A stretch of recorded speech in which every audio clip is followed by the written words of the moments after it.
بسم الله الرحمن الرحيم. الحمد لله رب العالمين والصلاة والسلام على سيد الأنبياء والمرسلين أما بعد فأستعيذ بالله من الشيطان الرجيم بسم الله الرحمن الرحيم. السلام علیکم ورحمۃ اللہ وبرکاتہ. عزیز طلبہ کرام، امید کرتا ہوں احباب خیر سے ہوں گے. انشاءاللہ آج ہم مشکات المصابیح کے درس نمبر 247 میں باب الشفقۃ والرحمہ فصل ثالث سے حدیث نمبر 4990 سے لے کر 4992 تک پڑھنے کی سعادت حاصل کریں گے. آج کے درس میں ان احادیث مقدسہ کا ترجمہ ہوگا اور ساتھ ساتھ ان احادیث مبارکہ کی توضیح و تشریح کرنے کی سعادت حاصل کریں گے. تو آئیے طلبہ کرام بلا تاخیر بڑھتے ہیں اپنے آج کے درس کی طرف. بسم اللہ الرحمن الرحیم. حضرت عبد الرحمن بن ابو قراد رضی اللہ تعالی عنہ راوی ہیں.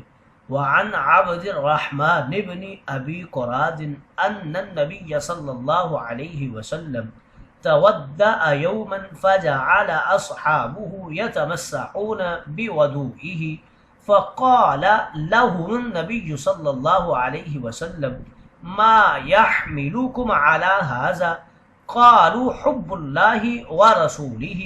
فقال النبي صلى الله عليه وسلم من سره أن يحب الله ورسوله أو يحبه الله ورسوله فليصدق حديثه اذا حدث وليؤدي امانته اذا اؤتمن وليحسن جوار من جاوره. حضرت عبد الرحمن بن ابو قراد رضی اللہ تعالی عنہ راوی ہیں. کہتے ہیں کہ ایک دن نبی کریم نے وضو کیا تو صحابہ نے حضور کے وضو کے پانی کو اپنے جسم پر ملنا شروع کر دیا.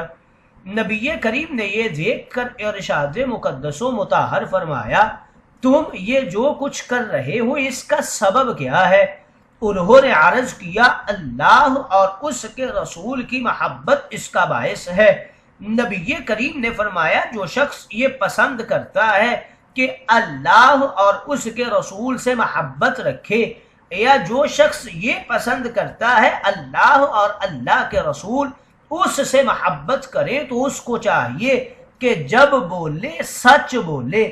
جب اس کے پاس امانت رکھی جائے تو اس امانت کو ادا کرے اور پڑوسیوں کے ساتھ اچھی ہمسائیگی کا ثبوت دے. گویا اس حدیث مقدسہ میں اس بات کی طرف اشارہ ہے کہ دعوی محبت محنت و مشقت مانگتا ہے. حب اللہ و رسولہ. صحابہ کرام حضور اکرم کے وضو کا بچا ہوا پانی اپنے ہاتھوں اور چہروں پر ملتے تھے. حضور نے وجہ پوچھی تو عرض کی حضور اللہ اور اس کے رسول سے محبت ہے اس لیے ایسا کرتے ہیں. تاجدار انبیاء نے جواباً ارشاد فرمایا کہ جو امور نفس پر زیادہ شاق نہیں گزرتے اس میں چنداں مشقت نہیں ہوتی.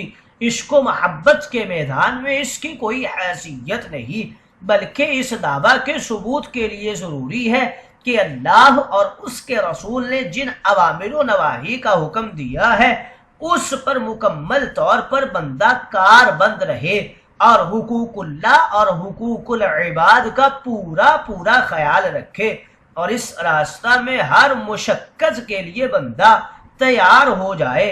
دودھ پینے والا مجنو نہ بنے بلکہ خون دینے والا بن جائے. گویا اس حدیث مقدسہ میں محبت کے لیے مشقت ضروری ہے. اس بات کی طرف تاجدار انبیاء نے اشارہ فرمایا ہے. اگلی حدیث مقدسہ کی طرف بڑھتے ہیں. حضرت ابن عباس رضی اللہ تعالی عنہ راوی ہے. وعن ابن عباس قال سمعت رسول اللہ صلی اللہ علیہ وسلم يقول ليس المؤمن بالذي يشبع وجاره جائع إلى جنبه. رواهما البيهقي في شعاب الإيمان. حضرت ابن عباس رضی اللہ تعالی عنہ راوی ہیں، کہتے ہیں کہ میں نے رسول کریم کو یہ فرماتے ہوئے سنا کہ وہ شخص کامل مومن نہیں ہو سکتا جو پیٹ بھر کر کھا لے اور حالت یہ ہے کہ اس کا ہمسایہ اس کے پہلو میں بھوکا ہو۔ دونوں روایتوں کو بیہقی نے شعب الایمان میں نقل کیا ہے۔ گویا تاجدار انبیاء نے اس حدیث مقدسہ میں پڑوسی کا خیال رکھنا ایمان کا حصہ ہے، اس بات کی طرف اشارہ فرمایا ہے۔ اگلی حدیث مقدسہ کی طرف بڑھتے ہیں۔ حضرت ابو ہریرہ رضی اللہ تعالی عنہ راوی ہیں، وعن ابی ہریرہ قال قال رجل یا رسول اللہ ان فلانة تذکر من کثرت صلاتها وصيامها وصدقتها غير أنها تؤذي جيرانها بلسانها قال هي في النار قال يا رسول الله فإن فلانة تذكر قلة صيامها وصدقتها وصلاتها وإنها تصدق بالأثوار من الأكت ولا تؤذي بلسانها جیرانها قال هي في الجنة رواہ احمد والبیہقی فی شعب الایمان۔ حضرت ابو ہریرہ رضی اللہ تعالی عنہ راوی ہیں، کہتے ہیں کہ رسول کریم رؤوف الرحیم تاجدار انبیاء رسول مہرباں کی مجلس مقدسہ میں ایک دن کسی شخص نے عرض کیا، یا رسول اللہ، فلاں عورت کا زیادہ نماز، روزے اور کثرت صدقہ و خیرات کی وجہ سے بڑا چرچا ہے، لیکن اپنی زبان کے ذریعے اپنے پڑوسیوں کو تکلیف پہنچاتی ہے۔ تاجدار انبیاء نے یہ سن کر فرمایا کہ وہ دوزخ میں جائے گی۔ اس شخص نے عرض کیا، یا رسول اللہ، فلاں عورت کے بارے میں کہا جاتا ہے کہ وہ بہت کم روزے رکھتی ہے، بہت کم صدقہ و خیرات کرتی ہے اور بہت کم نماز پڑھتی ہے، اور حقیقت یہ ہے کہ اس کا صدقہ و خیرات اکت کے چند ٹکڑوں سے آگے نہیں بڑھتا، لیکن وہ اپنی زبان کے ذریعے اپنے ہمسایوں کو، پڑوسیوں کو کبھی تکلیف نہیں پہنچاتی۔ تاجدار انبیاء رسول مہرباں حبیب کبریا آپ نے ارشاد مقدس و مطہر فرمایا کہ وہ عورت جنت میں جائے گی۔ یہ احمد اور بیہقی کی روایت ہے۔ گویا اس حدیث مقدسہ میں اس بات کی طرف اشارہ ہے کہ پڑوسیوں کو ستانے والی عورت کی عبادت بھی قبول نہیں ہوتی۔ بلسانیہا یعنی زبان کے ذریعے سے پڑوسیوں کو ایذا پہنچاتی ہے، ورنہ عبادت میں تو بہت آگے ہے، نوافل نمازیں پڑھتی ہے اور روزے رکھتی ہے۔ تاجدار انبیاء نے فرمایا اس قسم کی عورت دوزخ میں جائے گی، اس طرح کی عورت کی عبادت مقبول نہیں ہے۔ ملا علی قاری نے لکھا ہے کہ نفل عبادت میں مشغول ہوتے ہوئے حرام کا ارتکاب آدمی کے لیے تباہ کن ہے، کیونکہ مستحب میں لگنا اور حرام میں پڑنے سے نہ بچنا یہ تو تلبیس ابلیس ہے۔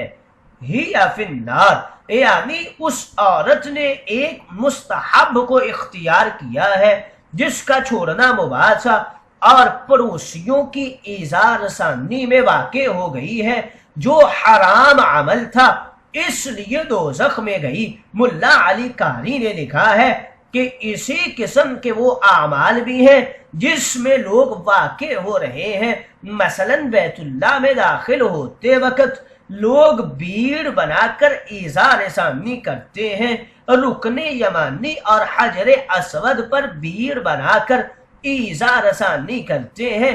اسی طرح ظالموں اور حرام خوروں کا وہ حرام مال ہے جس سے وہ مساجد و مدارس تعمیر کرتے ہیں اور لوگوں کو خیرات کھلاتے ہیں۔ بالاسواری یہ سور کی جمع ہے، پنیر کے ٹکڑوں کو کہا جاتا ہے۔ اس کے بعد عقد کا ذکر بطور تاکید ہے۔ کیونکہ دونوں چیزوں کا معنی ایک ہی ہے، یا پھر بطور تجرید لفظ عقد کو ذکر کر دیا گیا ہے۔ گویا ان احادیث مقدسہ میں تاجدار انبیاء نے اس بات کی طرف اشارہ فرمایا ہے کہ اگر پڑوسیوں کا خیال رکھو گے تو پھر ہی عبادتیں بھی قبول ہوں گی۔